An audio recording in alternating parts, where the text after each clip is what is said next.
What happened when an undercover CEO left his corner office and joined his own labor crews in disguise? He expected long hours and tough work, but what he discovered was far deeper: silent struggles, hidden hunger, and workers carrying invisible burdens every single day. From torn shoes to second chances, this journey wasn't just about fixing company policy, it was about reclaiming the soul of a business from the ground up. You, our incredible listeners, always find the stories that matter, and this one might just change how you see leadership forever.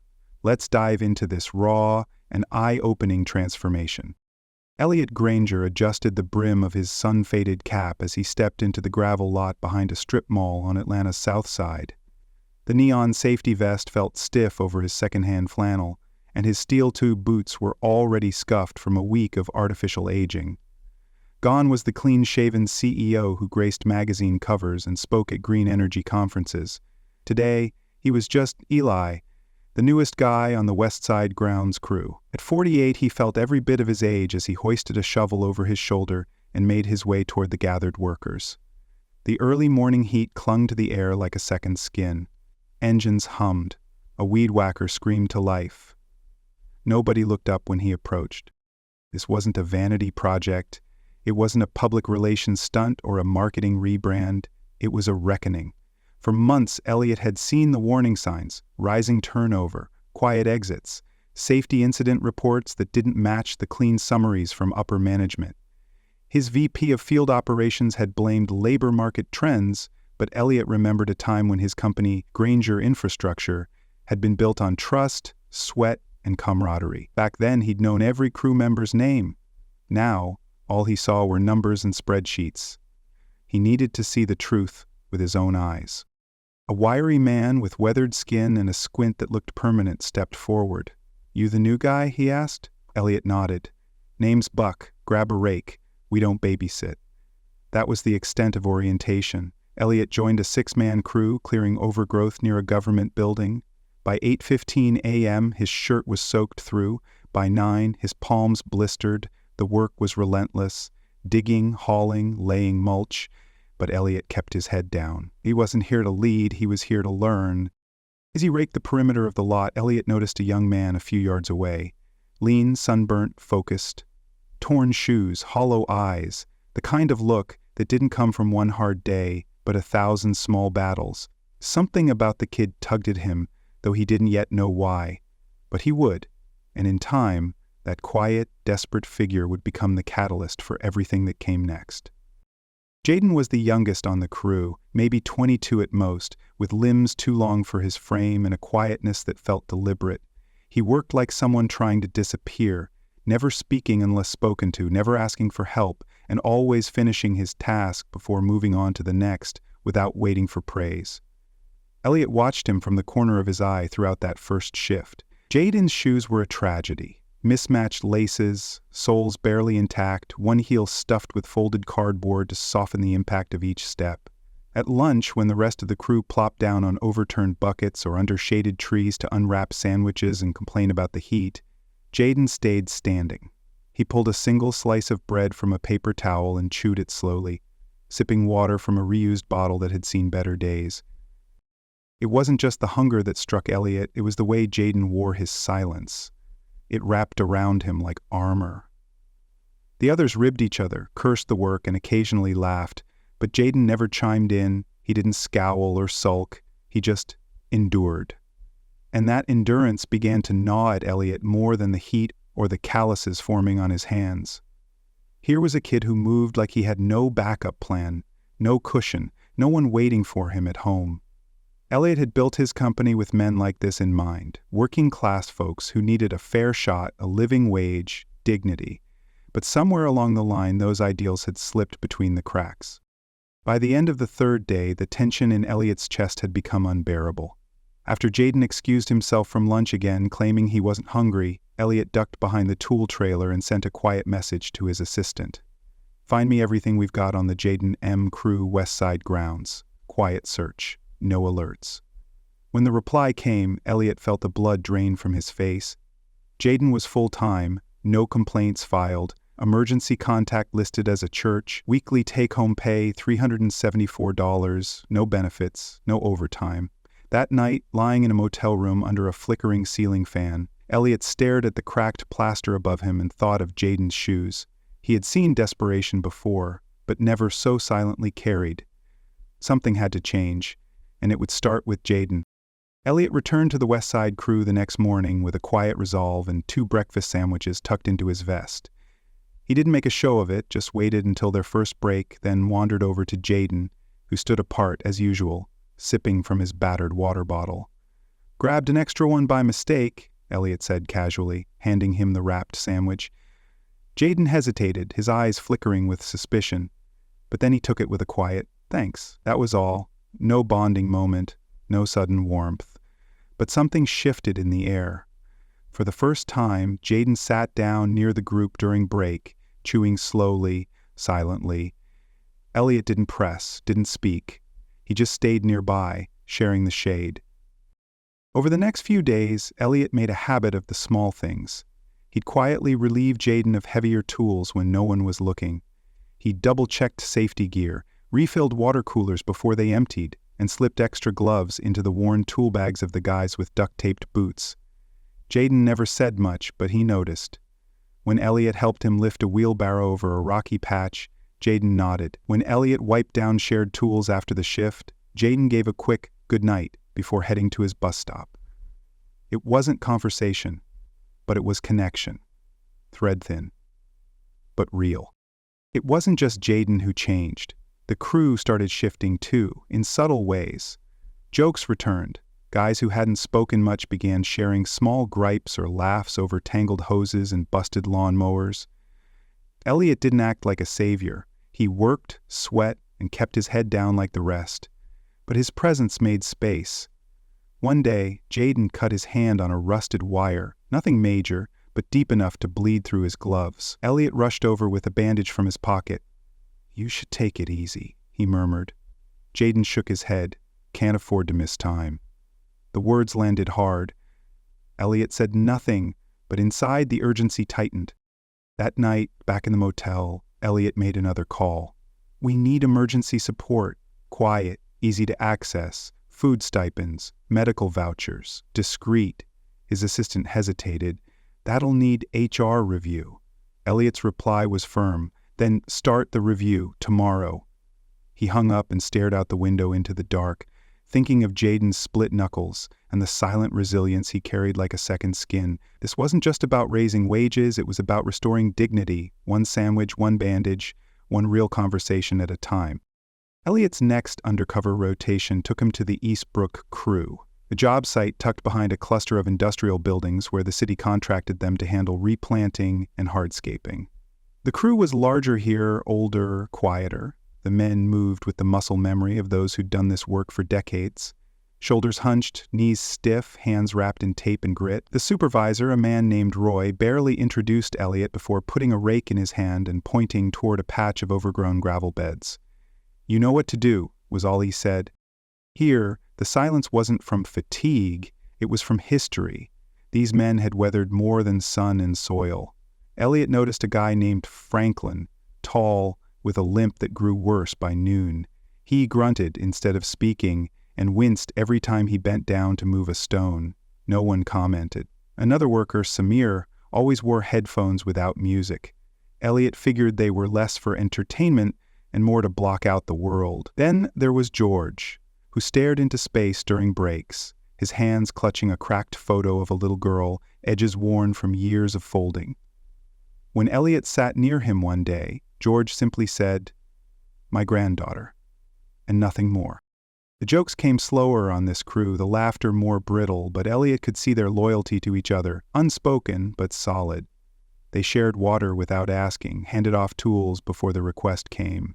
They moved like people who had stopped expecting much from the world, but knew how to keep each other from falling apart. Elliot pushed through each day, his body aching in new ways, earning their silence and nods the only way possible, with sweat and consistency. One afternoon he worked alongside Franklin, laying stone borders under a relentless sun. When Franklin's leg gave out, Elliot instinctively reached to steady him. The older man pulled away at first, pride stiff in his jaw, but then allowed the help. "Old roof fall," he muttered. "Didn't heal right." Elliot nodded. "Still here, though. Franklin grinned, a thin smile. "Aren't we all?" That night, Elliot didn't call his assistant. He sat on the motel bed and wrote down names instead. George, Samir, Franklin. Underneath each, he scribbled notes. History we ignore, pain we never asked about. Then, in bold, Second Chance Program, launch Phase 2, includes support for long-term injuries, family access, and therapy options. Make it real. He knew now that his crews didn't just carry tools, they carried their past. And any company that asked for their labor had to earn the right to carry their stories too.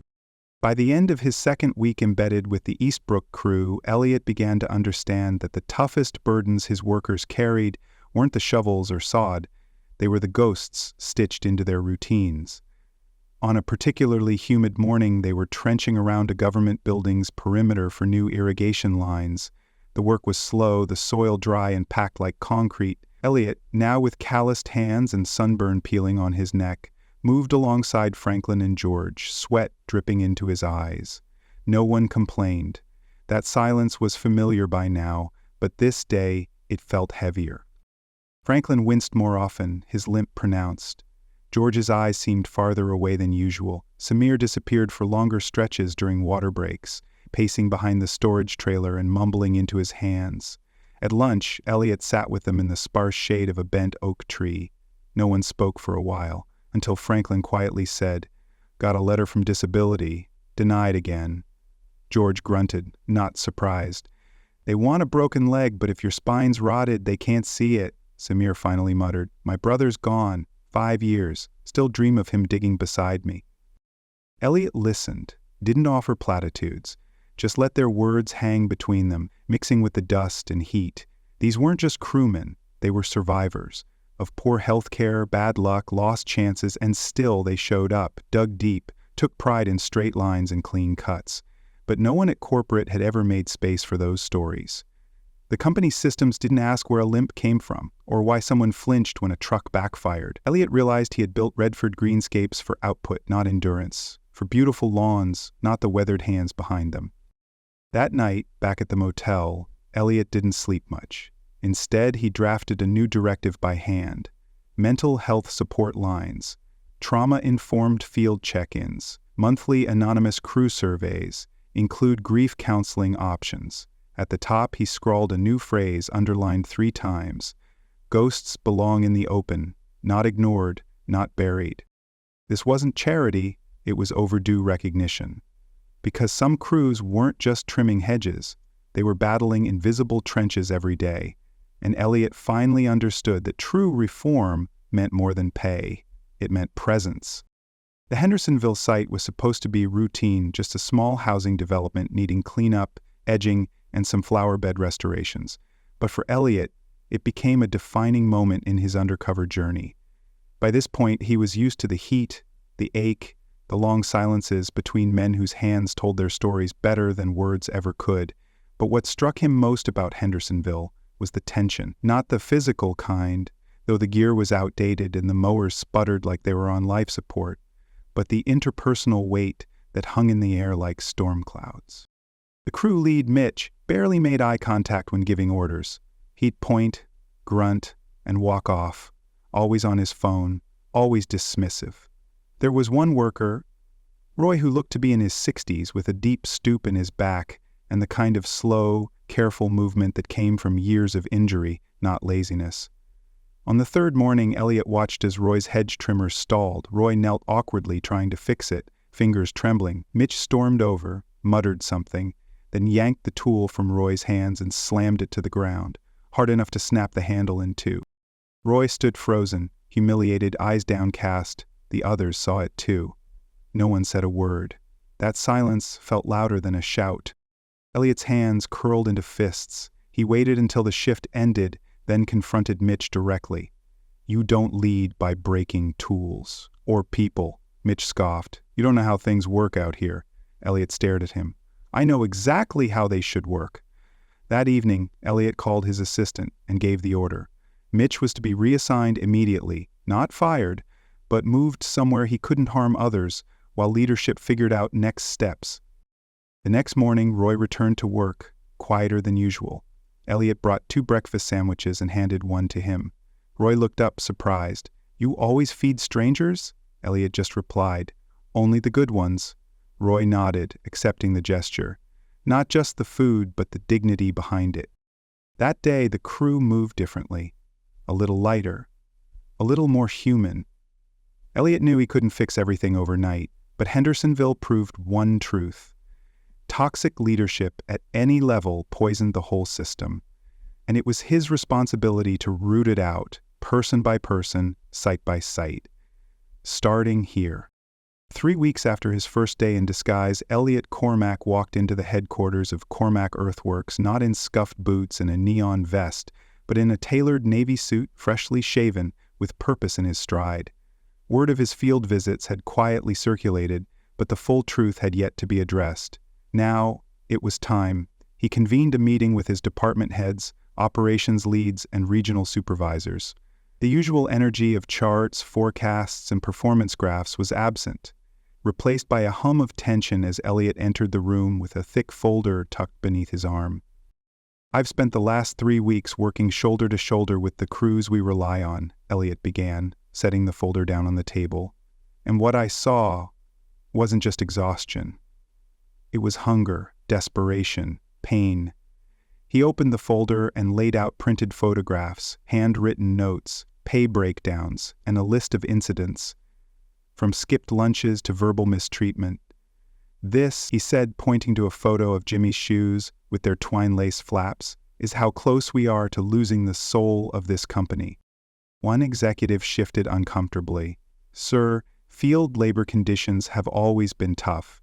It's the nature of—" "No," Elliot cut in, his voice firm but level. "It's the result of systems we allowed to go unchecked. We stopped seeing people and started seeing output. We let that happen."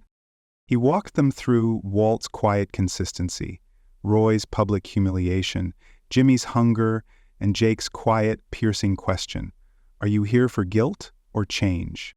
Then came the final part, the policy overhaul. Effective immediately, Elliot said, "We're launching a field wellness division, mental and physical health support, anonymous site feedback, second chance hiring with structure, real mentorship, designed by the crews, for the crews."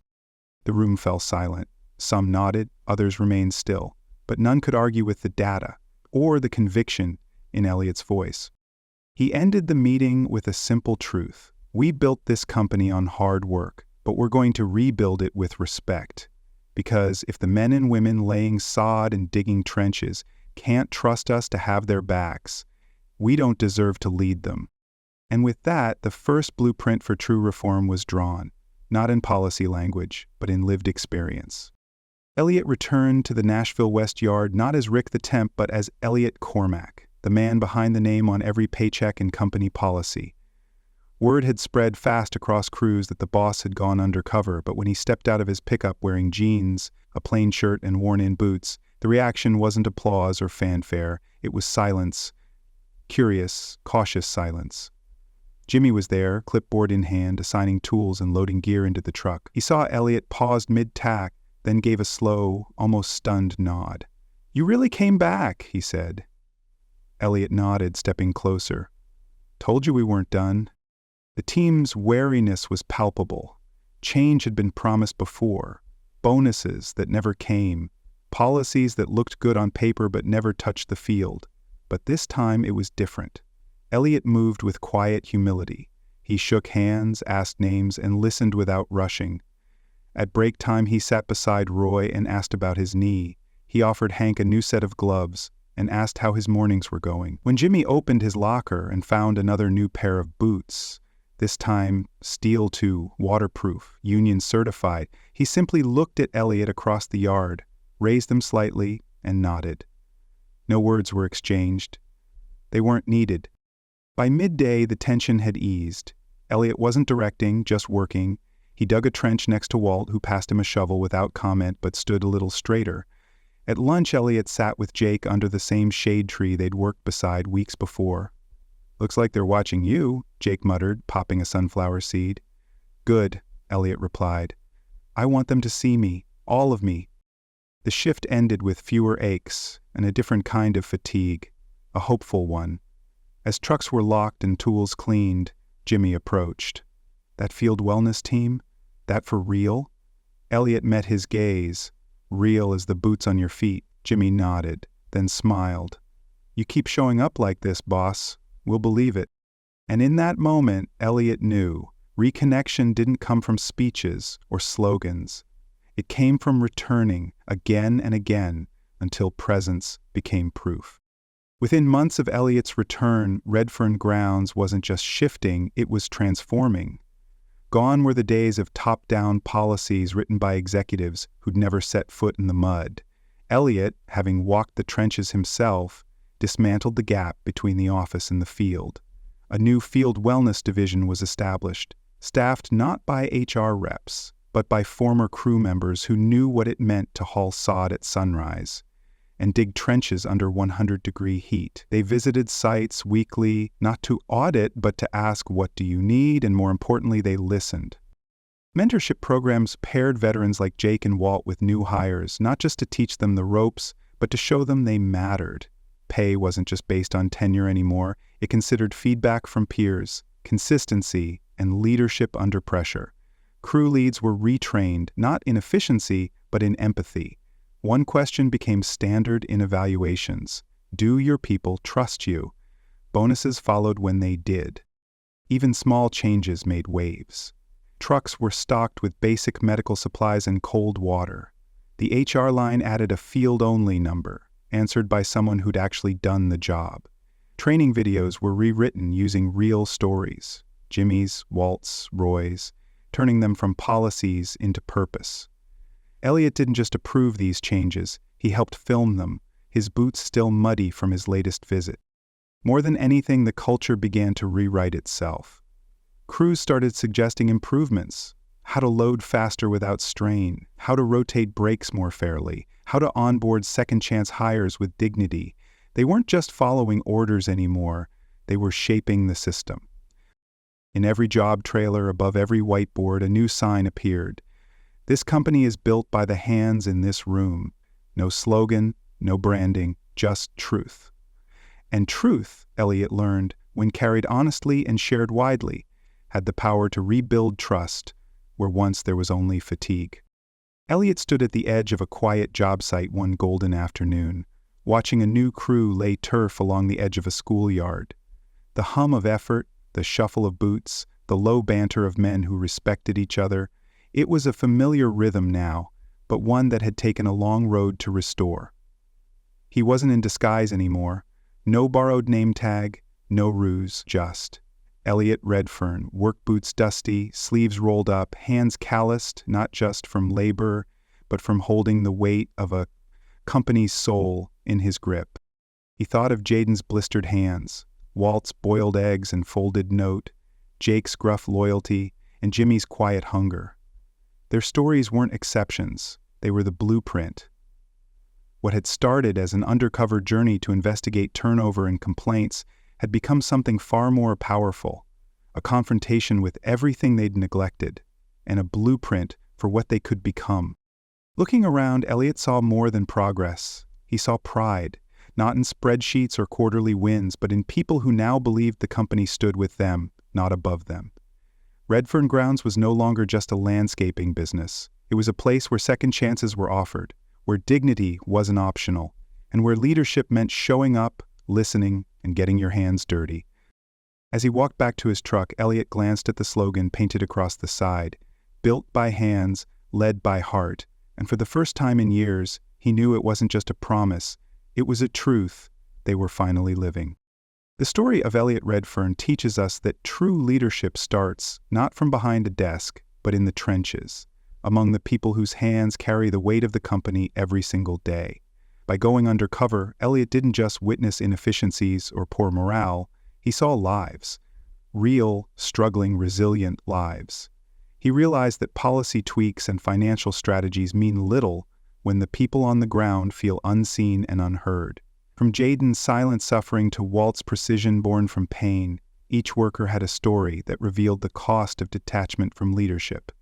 The biggest lesson wasn't about fixing margins, it was about restoring dignity. Elliot learned that the soul of a company is built by its people, not its profits, and that lasting change comes from connection, compassion, and courage. By choosing to listen, to act, and to walk beside his workers, he rewrote not just policies but culture.